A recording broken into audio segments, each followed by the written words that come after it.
Hello, and welcome to Authentic Self-Compassion. I'm Georgie, and I have Kurt Sacher with me, who is our guest speaker. I've had the privilege of working with Kurt when he was our superintendent at Chinook's Edge School Division. Welcome, Kurt, and thank you for coming and joining us. Great to be here, Georgie. Good to see you again. Yeah, nice to see you as well. So, Kurt, I brought you in here today so that you can share your life-altering story and your journey of healing with us, because I believe that there's so many people that are going through some challenging and difficult times. And sometimes we need to hear other people's stories and how you've overcome some of your challenges in order to help others. If you don't mind, I'm going to give it to you so that you can share your story with us. So thank you. Yeah, I think the part that people will find most relevant would have occurred right at the start of 2017, right about January. And when I present on the topic, I talk about how I had a charmed life until I was just about 54 years old, and it's early in 2017, and a marriage of 28 years starts to fall apart. We separated at that time, and that led to a divorce. Then in April, my father, who's super healthy, he's my hero, the typical story. He's 80 years old, and he has a major hemorrhagic stroke at the age of 80. He was supposed to be hemiplegic, but he's a stubborn guy, like his son, and he had one wiggling toe. And so with physio, they taught him to walk with some assistance. He spends the bulk of his time in a wheelchair. And there would have been cognitive changes for him. And so for anybody that's dealt with a parent where their cognitive function changes, you sort of go through a mini grieving, because it's like half of them isn't there anymore and half of them still is, to just give you a sense of what that's like. So that was very difficult to deal with. If you look at the stats on a stroke like that, about 60% of people pass away in the first year.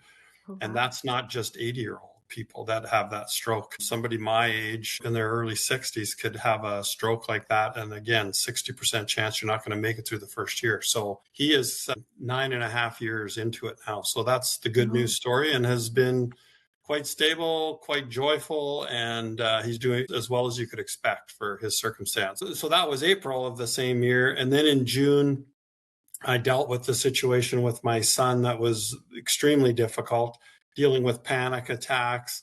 And he's on the third floor, and I get the call that he's fallen, and all I knew was he was breathing. So I have to make my way to the hospital. And fast forward to he's in a coma, like a medically induced coma for a week, and had no idea what was going to come of that.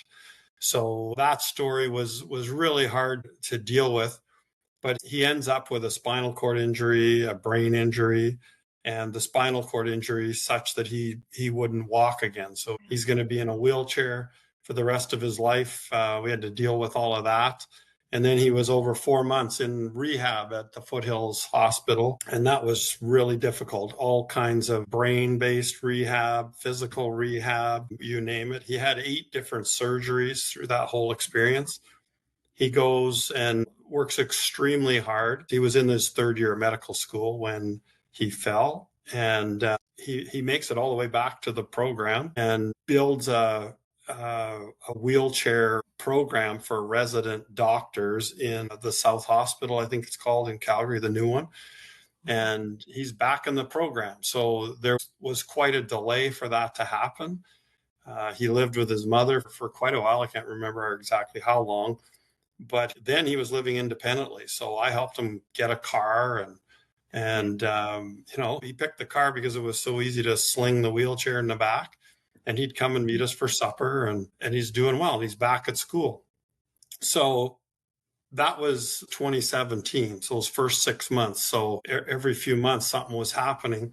And then fast forward 2 years later, and I get a call that he didn't go to school, the one day. And so we had to make our way into his apartment, and with help from the police. And yeah, it's a sad story. He had decided to take his life, and so that was 2 years later. And that was just stunning. The loss of a child is people say, well, I can't imagine. And my line is always, don't imagine it, because it's actually worse than you think it is. And I'm not exaggerating. It's just terrible. And so at that point, that would have been 2019. That would have been April. the first day in April. And I think that really, it was shocking. So you go into this, I describe it to people, I was like I was in a fog. You get so much support from people around you. So that helps prop you up for, the funeral, all of those kinds of things. And then you kind of got to figure it out, of which I did. And I can explain that if you'd like. But just to get the story for people, a year later, as a superintendent of a school division, it was March of 2020, and we get COVID, and in my mind, I'm like, what next? So to amuse our administrators, I told them, I don't know if you remember, if you were in that chat, but I said, I've taken up jaywalking. Yes, I do remember. I laugh about it, but it was my way to say to them, we all need to just kind of do this our own way and have some kind of bravado, that a bit of confidence that there's a lot going on, and sure, it's not fair, but what's the best we can do? Throw some humor into it. That's kind of where the jaywalking came from, to get a smile out of people. But it's actually true too, that I actually jaywalk because I lived 3 blocks from the office, and I got tired of waiting at the light, and I'm like, whatever, what else is going to happen? So I might as well jaywalk. And so, yeah, I think they got some amusement out of that. But we went into that zone for quite a time. And it, at a central office level of the school division, you deal with all kinds of things that happen. But that one, there was just no playbook. And there was always a new message from government that we had to figure out, how are we going to do this? And all we had was each other. So I guess that's what was in common with all of those things, is you just kind of have to make sense of things that don't make sense. And I've had some pretty good experience with it. I think, if I could say anything for people that are dealing with some difficult things, and if they're, some or all or more than what I'm describing, if they're in that kind of fog and it's like, it feels almost hopeless, like, is it ever going to get better? And I would say loud and clear, you have every reason to be hopeful, because you can get to a better place. I spoke at Julian's funeral, and one of my lines was, the world is black and white right now, but I'm going to get the color back. And that would have been little over 7 years ago. And I remember saying that, meaning that, and it is true. And so how long, everyone's different. I think it depends on the plan you set for yourself. But, a good couple of years and things really start shifting. And I would say I'm 10 times, 100 times better than I was back then. So just so people know, there's reason to have hope. And sure, I profoundly miss my son. You can't imagine. Somebody will remind you of him. Like, there's all these different things that you go through. But it's kind of, the best way I would describe it is like a wave. So the wave is pretty intense when you're in the fog in the beginning. And so, when you're a male in central Alberta and you're not allowed to tear up, especially when you're supposed to be running the school division, I had a little spot near my office where I'd just sit in a chair and leak a little bit and then shake it off, and off I went. Not to say it's wrong for people to tear up, but it's just that worked for me. And, I would get back about my day, but it would happen a lot in the beginning. And then as time went on, it doesn't happen. I go a long period of time now before the emotion will overwhelm me. And, for whatever reason, Father's Day, for example, typically is a really difficult day. The anniversary of his death is the most difficult one, and always has been, and hasn't changed. But Father's Day has shifted, where it was really difficult in the first few years. And, it was really no different this past Father's Day, other than I thought about him, but I didn't get emotional. So, maybe I'm cold or something, but I really believe it's a process that we go through. Everyone goes through it differently. Just have hope that it will get better. And I think if people make some decisions for themselves, knowing themselves, they can make that happen quite well. Mm-hmm. Thank you. And one of the reasons I have you here, Kurt, is because you're a humble and authentic person. And I listened to you often as a superintendent when you were speaking, and you'd share your story of Julian. And I would get teary, and I would think to myself, I'm a mother, and I couldn't even imagine what it would be like. And nor do I want to. And I always felt your pain, some of your pain, because I don't think I could ever feel all of your pain. You would have to feel it yourself. But you've always been authentic, and I appreciate that. Now, you talked about getting your color back, and you saw black and white, but you now have some of your color back. How did you get your color back? Yeah, I think time, just time helps for sure. That's a big part of it, no question. But when I look back, I made some decisions that I would highly recommend people think about. Again, everyone grieves differently. Everyone is different. So, first key thing is to know yourself and know what might help you. But for me, at the time, I felt like I'm going to make it public that, like I stood in front of the administrators and I said, this is bigger than me. I'm going to get some counseling, which was hard to tell people that. I went for like 3 sessions and it was incredibly uncomfortable. Again, being raised in central Alberta, playing hockey in hockey dressing rooms, it's not something guys do. So I've had people say, you need to go talk to someone. So I thought it probably won't help, but I'll do it anyway. And I would say that definitely helped when it was incredibly intense. And, I was terrified of having to go to a place where somebody would see me in Red Deer. And I was able to get a hold of somebody on the phone and nobody needed to know. I think the lady I talked to was in Prince Edward Island. So, that part was helpful. A more committed piece that I did was a book study with another facilitator, and it was for group sessions. So we would read the book, we would make sense of the book, and there were probably, I'm going to say, 8 people involved. And so some of them had gone through a divorce that was really traumatic for them. Some would have lost a job and some would have lost a spouse. And then there was me, so with a few of those pieces. And so the book I will share with you so you can put it on your website because you can get it at Chapters, and it was incredibly helpful. And it just, I would say the biggest thing in the book is it talks about what you can expect is going to happen to you when you go through a significant grieving experience. So, for example, if you dabble in alcohol, you're going to be more likely to want to consume the alcohol. If you, like I like riding a bicycle, they would caution you in the book that as you go through the grieving process, you might actually end up riding your bike more than you should, to the point where you could injure yourself. And they had a name for all of these things that could happen to you. Eating, it would be another one, where we might eat more than we normally do. And all of it is a symptom of going through the grieving process. So that book and the support from the group and the facilitator, and I went to that in Red Deer. I didn't know any of the people involved, but I felt like I need to do something, right? I need to have a plan. So I put that out there. Later on, I presented where I created a leadership message, the 7 dimensions of leadership, and I tied it to elements of Julian's story. So it would almost not force me, but I like bringing him to life. The greatest gift I had was from our former chair, Colleen Butler. She said, focus on the memories and, not the loss. Focus on the memories, not the loss. That was probably one of the most powerful things anyone ever said to me. And so I wanted to focus on his memories. So I created this talk, which I have given a number of times, and it's my favorite one to give. Great feedback. It's hard to do. It's hard to talk about his story without getting choked up.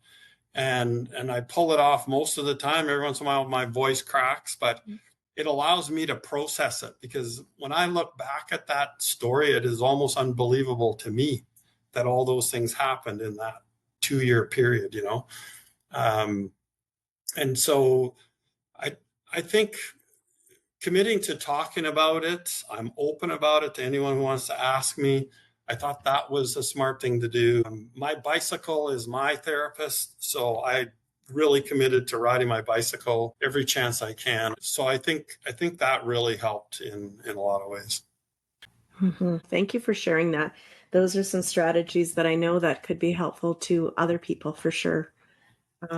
You talked a little bit about, just you and I had a kind of a conversation that you're looking into like grief coaching. not grief counseling. But can you tell us a little bit more about grief coaching? Yeah, like I think the simplest way to think about it is counseling will look ahead, but it will also go back in time. With coaching, I've been trained in executive coaching at Royal Road, so just a tremendous year-long program. And what I want to get started in is grief coaching, where somebody is in the fog fairly close after a traumatic experience like what I went through. And I think what I ended up getting from some of those support groups and some of my friends was essentially grief coaching, but just helping people when you're not completely thinking straight, because I sure wasn't, helping them to just open the blind spots beside them and just think about what could you do to map out a plan moving forward. I will say this, the one thing, I promote wellness with leaders all over Alberta. And what I say to them is you got to be careful. You don't want to offend your people. But the true solution to being well is within the individual. Like 90% or more is within the individual. Organizations can help. They can have a significant impact. They can really mess it up too, don't get me wrong. But I made a decision that I wasn't going to be a victim. That was one thing that helped me a lot, that I could sit and go, woe is me, look at all these things happening to me. And I present talking about my son. I had 27 years with him. I've had people come up to me who've lost their child as an infant or a 3-year-old. And I'm like, holy cow, like I had 20. So it's all different. So making sure that I take responsibility for my own happiness and that I had to actually do things to get myself out of the fog. And so there was the commitment to the riding of the bicycle, friends, some really, really special friends that would have been there for me in the most difficult time. And then just because of my role as a school superintendent, I had a pretty public role. It was unbelievable, the support I received back from, you name it, across the jurisdiction for 6 or 7 years. That was incredibly helpful, and then I have family, of course, that would have helped. But I truly believe the solution for anyone going through it who's in the fog, the solution is within them to think about, hey, what do I know about myself that makes me well? And I often tell the story about golf. Like, I don't know golf. I don't know why people golf, but there's a lot of people that golf, right? And they like it. And so, hey, I'd rather ride a bike by the golf course and think about all the money I'm saving. But people that like to golf, they can let them golf, And so what works for you, get that going. And, I use this other line about finding someone to love, something to do, and something to look forward to. You can Google it and find the author of those 3 things. So someone to love is just whatever your key number one relationship is, get it right. If it's broken, fix it. If it's just got a little rust on it, shine it up. But that's a huge foundational piece to being well, is the someone to love piece. Something to do is like, if you're a school administrator like you are, find out something else to do and look at your authentic self-compassion, the work you're doing with this. I can see it on your face that you're loving it and it's changing how you feel about yourself. That's the point about something to do that's different than your normal day-to-day thing that gives you joy. So for me, it's riding a bicycle. Right now, I'm doing my own consulting work. So I'm loving that. The third thing is something to look forward to. And so every 4 to 6 weeks, thinking of it like the monkey bars in the playground, where you're going to grab one notch of the ladder up high and you're going to grab the next one and the next one. Every 4 to 6 weeks, planning something that gives you joy, that gets you through the tough Mondays that are in between. So for example, let's just say you like that spa out in Kananaskis. Apparently it's amazing. My mother just took my sister there for her 60th. She always liked her best, but that's a whole other issue, right?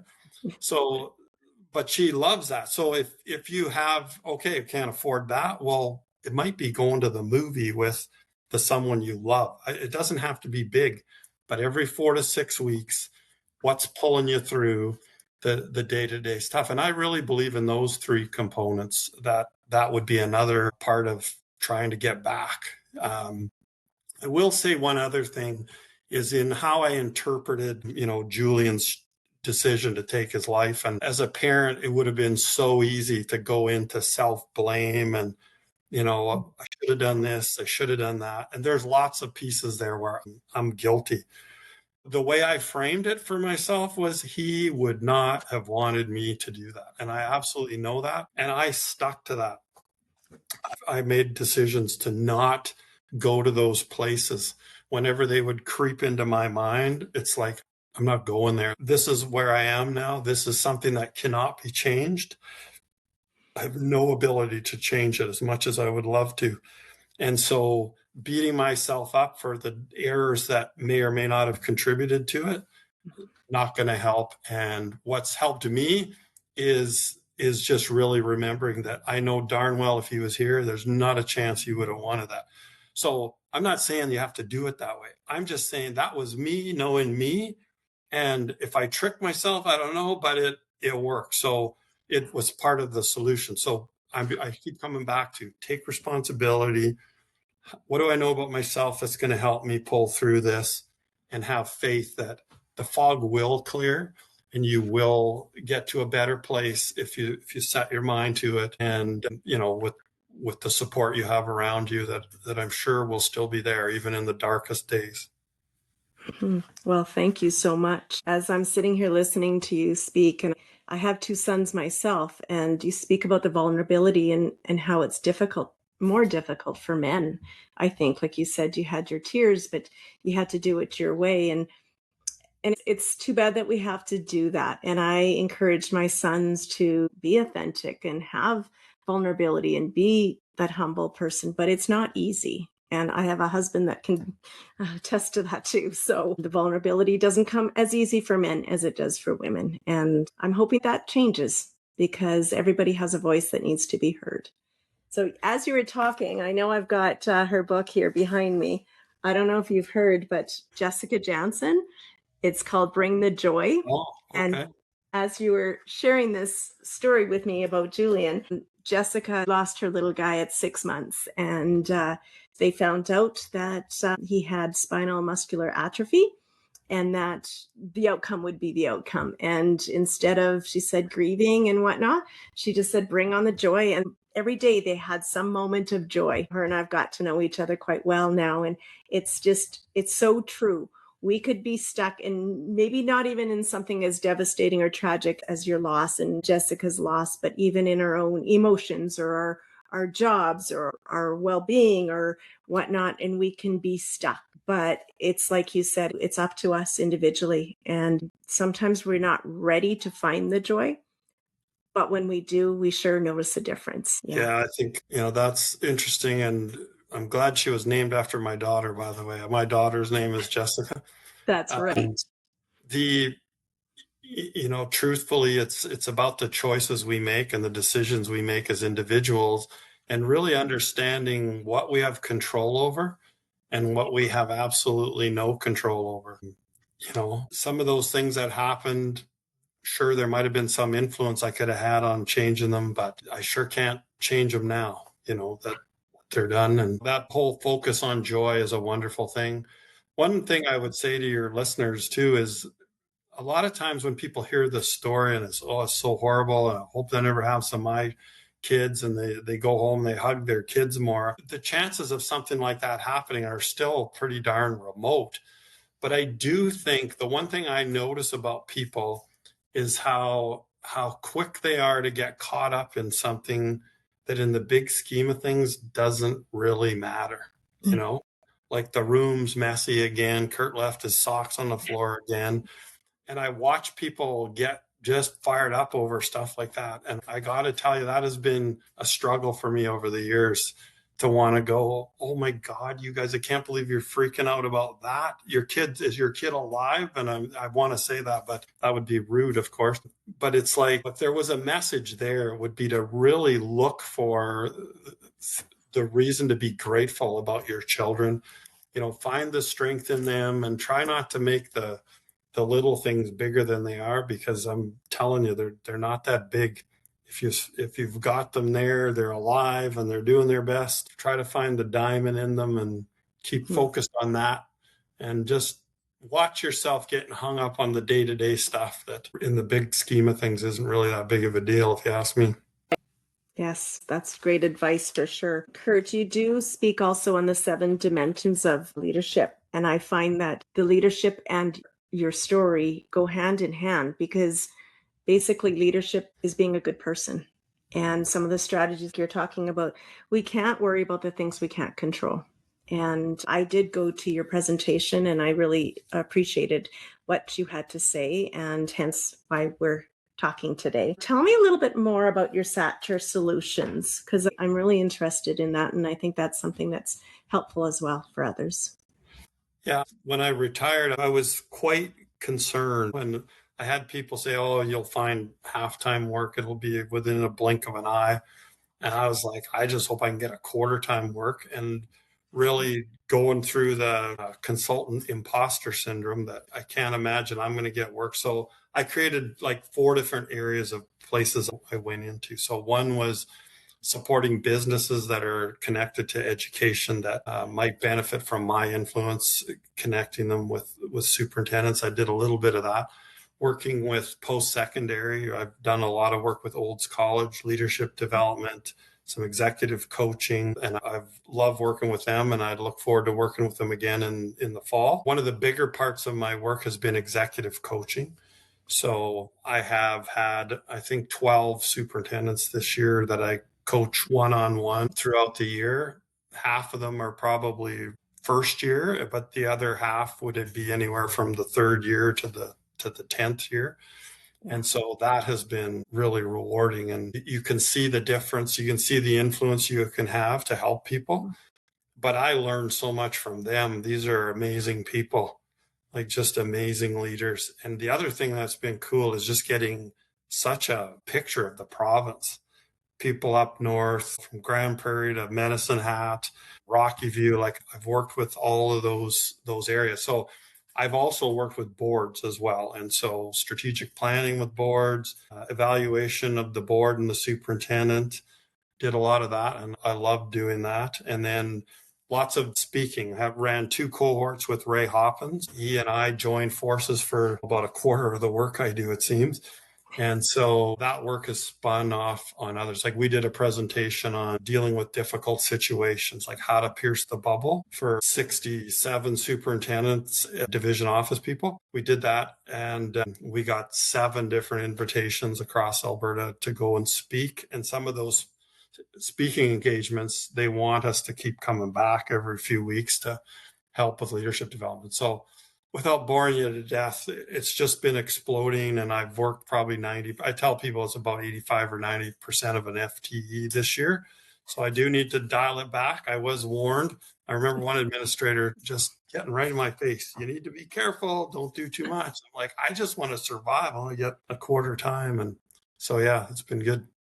Oh, that's awesome. So happy for you. And I hope you still take some time to relax and do the things that you love, such as riding your bike.